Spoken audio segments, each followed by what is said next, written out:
you're at a hot tub at Whitney's house. You talked shit on me. What? No, I didn't, Heather. But I felt better when I... What's up, y'all? It's Brian Keith, and I'm back with another video. And today we'll be looking at episode 11 of The Real Housewives of Salt Lake City, season 3. Hope you guys like, comment, and subscribe, and let's get into the video. Yeah, let me check my shit real quick. Hotter than the fire coming out my flaming lips. You wanna play with me? You can't play in me. On the playground, bitch, you can't play with me. Got it, won it, securing the bag.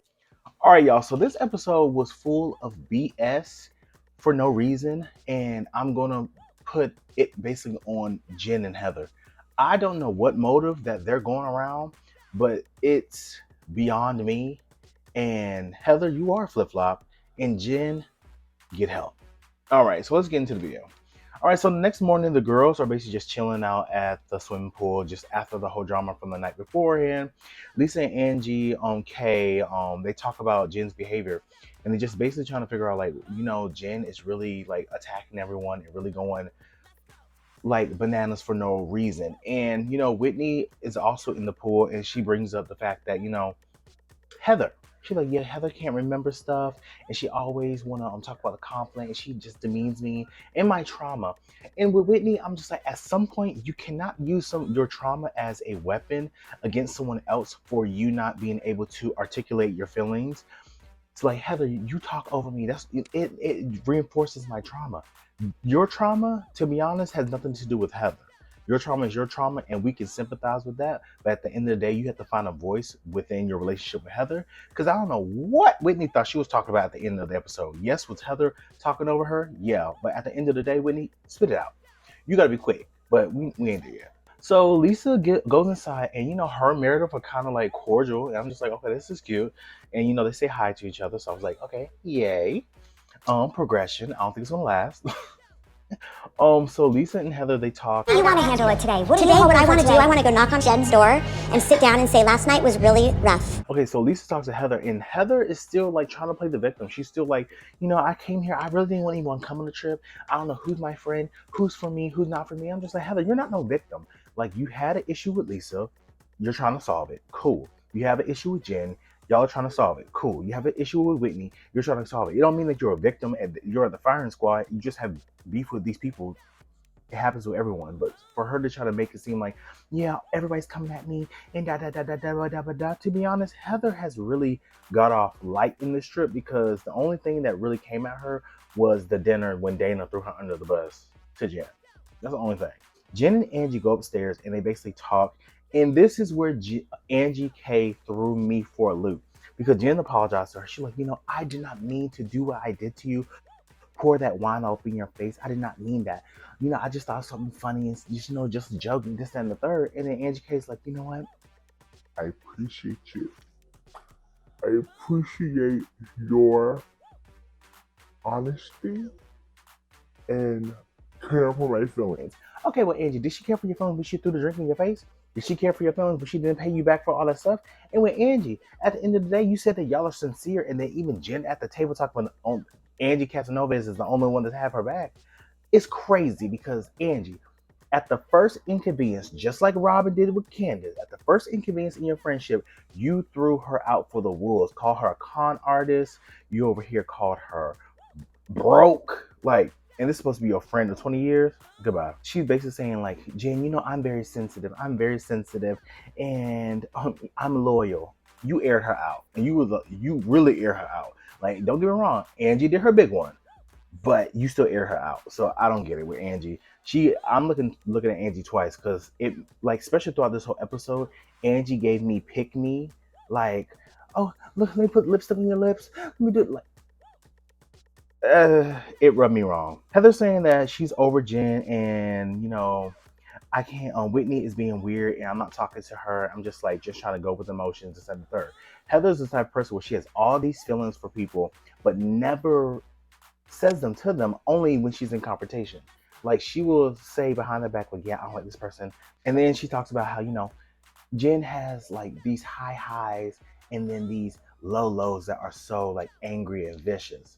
Really fun times with a lot of alcohol, and it's followed up with really, really sad times with a lot of tears, a lot of feelings, and a lot of anger and violence. So all the girls, they head to the beach and they have like the beach activities, and they're split up in teams, and it's Heather, Jen, and Angie K versus everyone else. So Heather and Whitney are the team leaders, and Heather picked Angie and Jen because she's like, they're scrappy, they're this and that, we're gonna get it done, I know we're gonna be great, da da da. If it was me,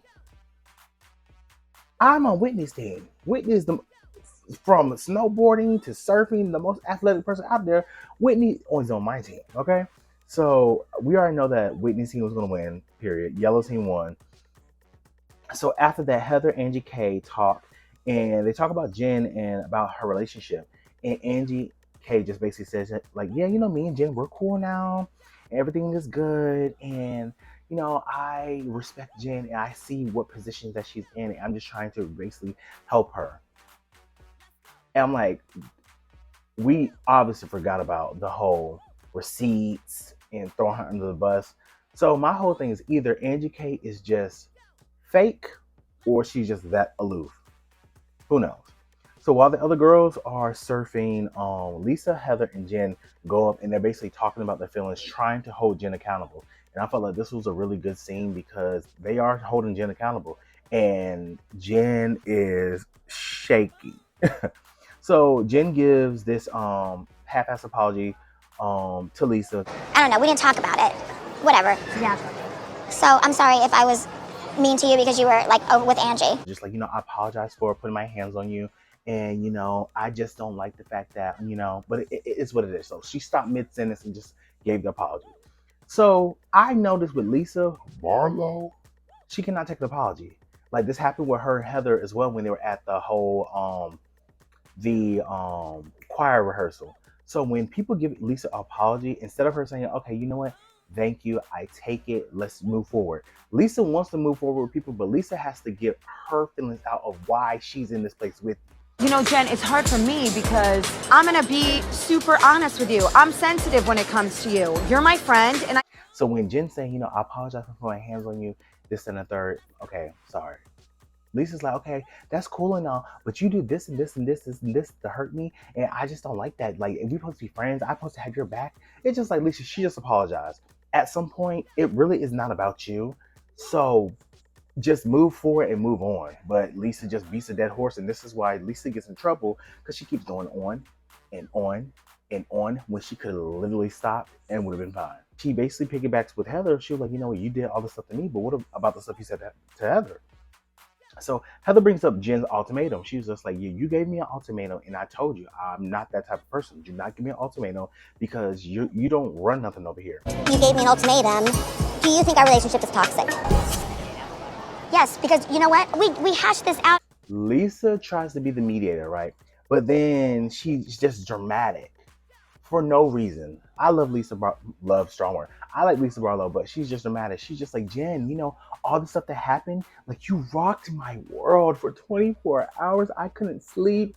I couldn't eat. I had to call John.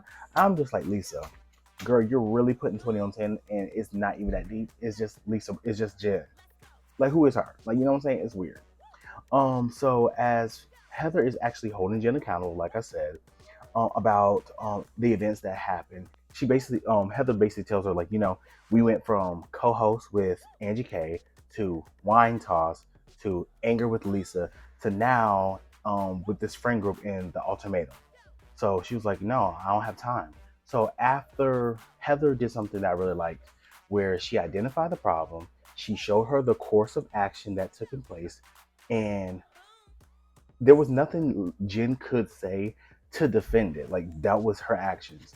So what did Jen do? She pulled the emotional manipulation card. I have to choose. I never gave you an ultimatum. Do I have to pick between you and Let Angie? me finish, please. I almost. I tried to. Okay. She was like, y'all are over here coming after me, and I was over here about to commit fill in the blanks. And I just feel like this emotional manipulation to throw that out about side, right? And it's triggering and it's gaslighting. And then she storms up and she was like, yeah, I was in the hospital and for 2.5 days because I tried to commit. So I'm over here just like, so Shaw exposed the Instagram page that was basically targeting Lisa, drove you to, I mean, it is what it is. You never know people's trauma. Give her some grace on that. But she cries, throws a temper tantrum, and she just storms off. And like I said, Jen is toxic. This is toxic behavior. And Heather is in a toxic relationship.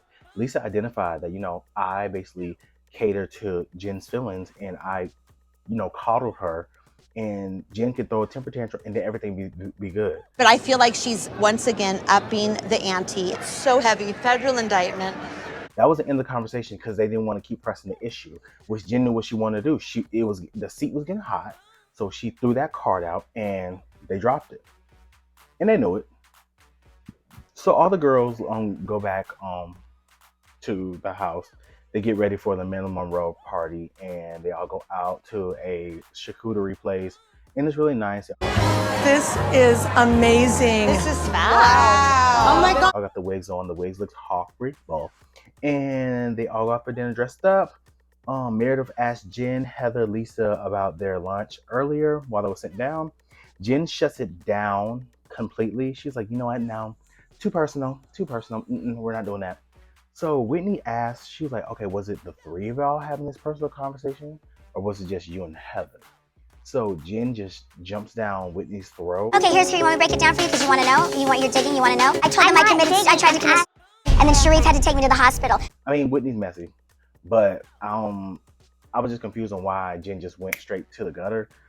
So she was just like, you know what? At the end of the day, since you want to be messy, Whitney, I'm just gonna go ahead and tell you, I tried to commit, and that put me in the hospital. So everybody's just sitting there, just like bug-eyed and like just basically ajarred because she's over here saying something that is very, very, very triggering to a lot of people. Jen was Whitney under the bus, and she was like, you want to come at me and tell me all my stuff about me? Why don't you confront Heather and talk about all the stuff you said about Heather? Why don't you talk about that? Heather, look at me. I would like to hear it. Heather. Have I ever said anything Heather, look at me. But she has said No, look otherwise at to me. all. She wasn't prepared for that because Whitney was over here, soft voice. She wasn't prepared for that. So Whitney and Heather, they basically go at it, and they're really trying to talk around the issue. So Whitney's over here talking, just basically like, Heather, my trauma and my thing with you is that I want us to get into a better place. Heather's like, okay, what's the issue? So Heather's asking her, what's the issue? And while Whitney's trying to make the issue, she's like, well, this is what it is. Heather would basically talk over Whitney. And Whitney gets upset. She's like, you keep talking over me. Like, you're not giving me a chance to talk. But here's the thing with Whitney.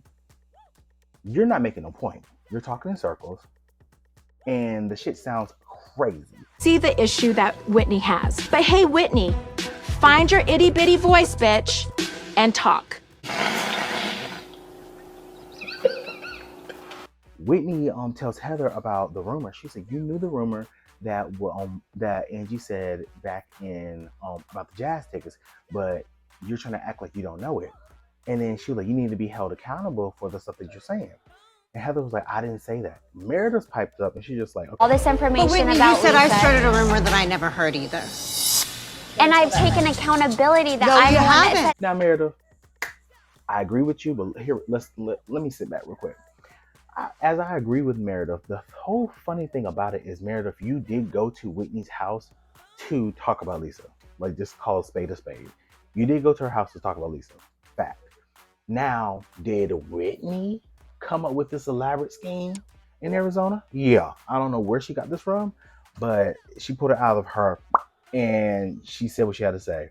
So Meredith even was like, yeah, you're over here telling all these people that I came up with the rumor. And where Whitney's like, no, I did not say that. And she was like, how are you going to tell me you didn't say it when Lisa told John and John told my husband? So now Whitney's sitting there stuck on stupid. Jen exposed Whitney for basically talking about Heather in the hot tub. And she's like, you told all of us that you and Heather are on a friend break. So I guess that friend break made Heather seem like she was just gasped. Like, oh my God. I'm just like, girl, y'all know y'all beefing. So what is the issue? So Whitney finally gets to some type of confirmation when she's just like, yeah, you put your hands on me and you pushed me, and I just don't like that. My trauma, and I'm not trying to be insensitive to people's traumas and things of that nature, but at this point, I really could care less because you're using the trauma that we don't even know about as a weapon against someone when it's your trauma, not theirs. Now, they might be like reinforcing some of that trauma, but you're not telling them how they're reinforcing it. So Whitney gets up and gets mad because she's just like, you're over here, keep talking over me. Heather doesn't care at this point. So at the end of the day, nobody's at this point is paying Whitney any mind. Whitney's trying to get Heather's attention. Everybody's just like, girl, let's go ahead and get some shots. Let's go get some food, girl. Let's get out of here. Let's not. They over here talk about like the color of the sky other than listening to Whitney. So they all leave and they basically table the situation. So they go back to the house acting a plum fool. Over here, titties to titties. Over here running around naked, jumping in the pool with their clothes on. Still got these horrid wigs on. But they're having a good time. I'm not mad at it, but I'm gonna judge. So the cliffhanger is with Heather, right? It's like 3:30 in the morning. Heather's over here, goes to her room. She locks the door. It cuts back to her opening a door to someone. She speaks to them. It didn't seem like she was alarmed. So it seemed like she knew this person, right? That's what I'm guessing. The next morning, they cut to basically Meredith walking into Heather's room. Jins in there, and Heather has sunglasses on.